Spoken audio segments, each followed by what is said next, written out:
God wants our time and our attention. There is no higher calling than sitting at the Lord's feet. What will you choose today? The choice we make will determine the voice we hear.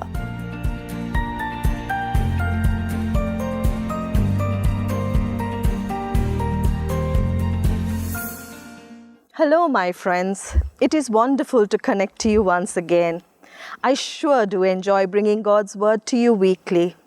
My reflection today is titled No Higher Calling, and my message is based on a well-loved portion of Scripture found in the Gospel of Luke. This reflection addresses one of the greatest challenges of our time, busyness. Just last week, someone told me we had to have lockdown to slow down, and I find that to be so true in my life. Many of us get an adrenaline rush by being busy, handling crisis after crisis, continuously occupying our day by running from one task to the next. Busyness sometimes makes us feel useful and validated. We are almost embarrassed to admit not being busy. Some of us like to be boru busy. Today, we are going to look at scripture that will show us what God expects of us. Let's read. As Jesus and his disciples were on their way, he came to a village where a woman named Martha opened her home to him. She had a sister called Mary who sat at the Lord's feet listening to what he said. But Martha was distracted by all the preparations that had to be made. She came to him and asked, "Lord, don't you care that my sister has left me to do all the work by myself? Tell her to help me." "Martha, Martha," the Lord answered, "you are worried and upset about many things, but few things are needed, or indeed only one. Mary has chosen what is better, and it will not be taken away from her." Luke chapter 10, verses 38 to 42. When we look at the scripture, we see that Jesus is coming into Bethany to the house of Martha. Martha, Mary, and Lazarus seem to enjoy a close friendship with him. Jesus may have been tired after teaching and ministering. While Mary sits at his feet, Martha is very busy preparing a meal. As I studied this portion of scripture, I saw three very distinct actions of the characters that are mentioned in the story. They all start with C, so that you will remember better.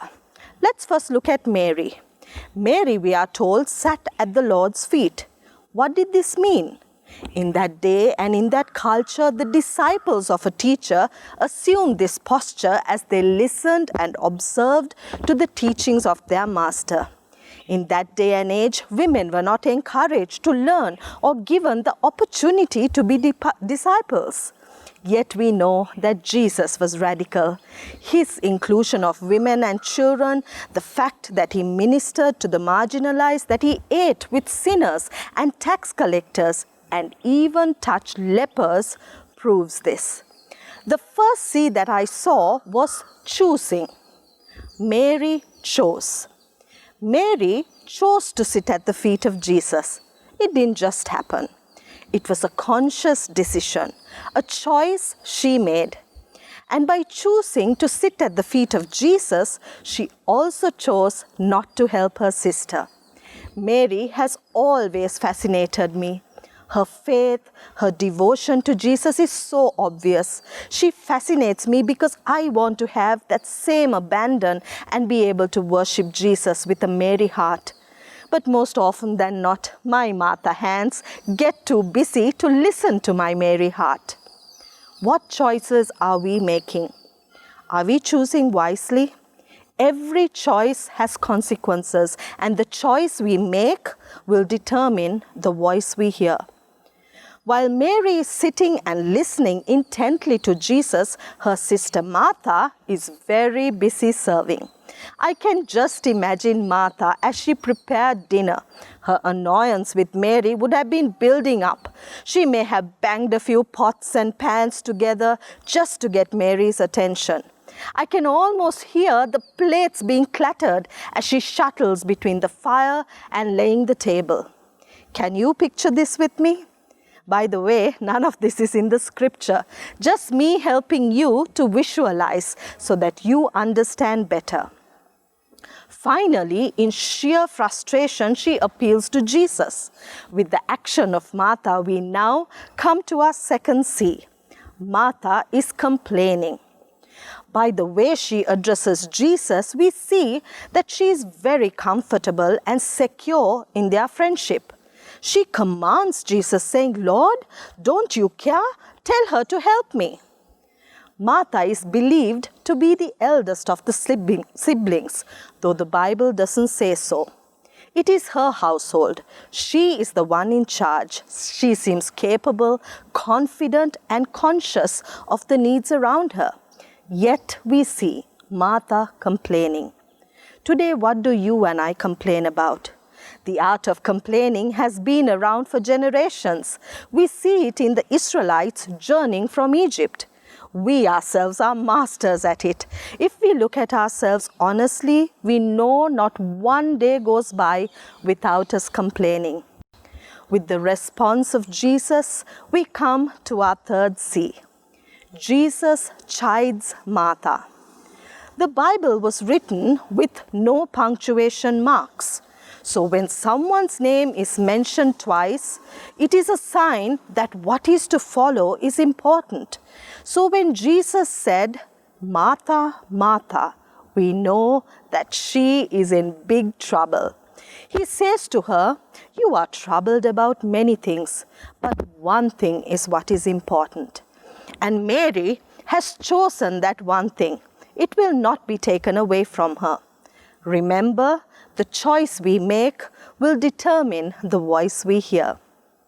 I too am like Martha, rushing around doing 100 things and forgetting that one thing sometimes, the very reason I was born. How many of you can identify with me? Someone said, when the devil can't trip you up, he just keeps you busy. Now, the things that keep us busy may not necessarily be ungodly or sinful. Most times for me, it's my family, my household duties, my ministry, and so on. All good things. Yet, in the midst of this busyness, if I don't take time to listen to the voice of God or sit at His feet, I don't choose well. We know that God made us to commune with Him. God wants our time and our attention. If we don't spend time with Him, how can we get to know Him or show Him that we love Him? I realize today that there is no higher calling than to be able to worship God and sit at His feet, to listen to His voice, to commune with Him. Recently, I saw these words on a screensaver. It said, "You own the skies, yet you want my heart." Doesn't that boggle your mind? That the Almighty, all-powerful Creator God who made the heaven and the earth loves you and me. He knows us by name. He's waiting for us to sit at His feet. What will you choose today? Remember that the choice you make will determine the voice that you hear. So what is your calling today? Is it going to be the many things that Martha was busy doing? Or are you going to choose the one thing like Mary did? Mary chose, Martha complained, Jesus chided.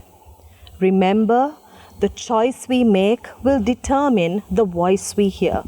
So let's realize today that there is no higher calling than sitting at the Lord's feet daily.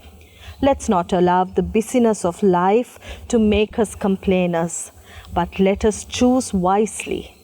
Let's pray. Father, thank you for reminding us what you want us to choose. Help us, Lord, to sit at your feet daily, communing with you. Prepare us for times of refreshing and renewal as we slow down and choose that one thing. Help us to get the many things we have to do done well as we put you first. Lord, we love you. Speak to our hearts, transform our lives, and help us to be all you have called us to be. In Jesus' name I ask. Amen. Thank you, my friends. I'll see you again next week. Until then, God bless you.